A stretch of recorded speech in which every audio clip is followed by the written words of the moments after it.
Madame, monsieur, bonjour. C'est un réel plaisir pour moi de vous retrouver pour vous présenter la tendance saisonnière des 3 prochains mois sur l'Europe et sur la région qui couvrira ainsi les mois d'août, de septembre et d'octobre 2025 avec la fin de cet été et le début de l'automne. Nous commençons ce journal avec l'analyse de ce mois d'août 2025 côté température avec, comme vous le voyez, d'une manière générale sur l'ensemble du continent européen, nous retrouverons des températures supérieures aux moyennes de saison de l'ordre de +1 voire +1,5 à +2 degrés sur une majorité des pays européens. Côté précipitations, nous retrouvons des précipitations déficitaires puisque les hautes pressions resteraient souvent récurrentes sur le continent européen. Mais vous le voyez, l'Italie serait concernée par des précipitations légèrement supérieures aux moyennes de saison à la suite d'anomalies dépressionnaires qui vont transiter en Méditerranée. Pour la région Hauts-de-France, les températures, donc, comme vous le voyez, seront supérieures aux moyennes de saison, de +1 à +1,5 degré, un excédent un petit peu moins marqué en direction du littoral. Même chose côté précipitations, avec des précipitations plus déficitaires dans l'intérieur des terres de la région Hauts-de-France. Pour le mois de septembre, nous retrouverons donc des températures toujours bien au-dessus des moyennes de saison, comme vous pouvez le voir sur cette carte, avec un excédent toutefois un peu moins marqué qu'au mois d'août, des températures de +0,5 à +1 degré d'une manière générale et un excédent un petit peu plus marqué en direction de l'Europe centrale et de l'Est. Côté précipitations, nous retrouverons des précipitations plutôt conformes au normal de saison, donc un mois de septembre plutôt agréable en perspective, des précipitations plus déficitaires en direction de l'Espagne et du Portugal, ainsi qu'en direction de l'est du continent européen. Nous retrouverons donc des précipitations souvent déficitaires de -15 à -30%. Côté température pour la région, toujours ce même découpage avec des températures supérieures de +1 à +1,5 degré sur la région de France et les précipitations devraient rester dans les normes de saison de -15 à +15%, donc une alternance de séquences sèches et de séquences un petit peu plus perturbées.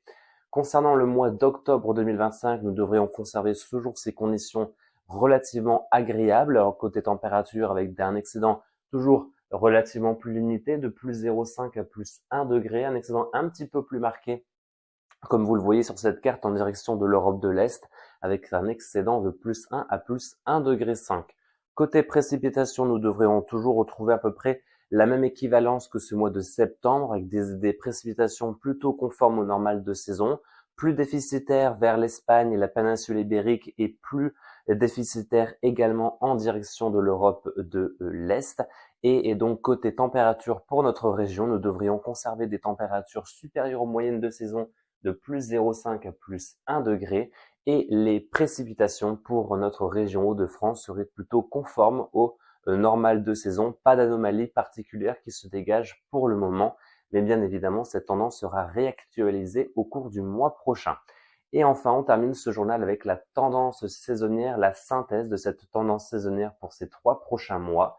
Donc, pour le mois d'août 2025, nous devrions donc conserver des températures autour de +0,3 à +1 degré, 1 degré précisément en termes de température. Donc des températures relativement chaudes, souvent estivales à la clé, grâce à des hautes pressions qui seraient souvent assez récurrentes pour notre région, comme vous le voyez, avec des précipitations de -20 à -10%. Donc une tendance plutôt sèche et plutôt estivale à la clé sur le mois d'août 2025. Dans un premier temps, nous devrions être concernés, notamment au cours de la première décade, par des températures plutôt inférieures au normal de saison, à la suite d'un blocage anticyclonique en retrait vers l'Atlantique et des dépressions qui pourront donc glisser des hautes latitudes jusqu'à l'Europe centrale et véhiculer des flux de nord-ouest plus frais. Mais cette amélioration devrait être effective par la suite, avec un temps souvent sec, calme et plutôt chaud à la clé.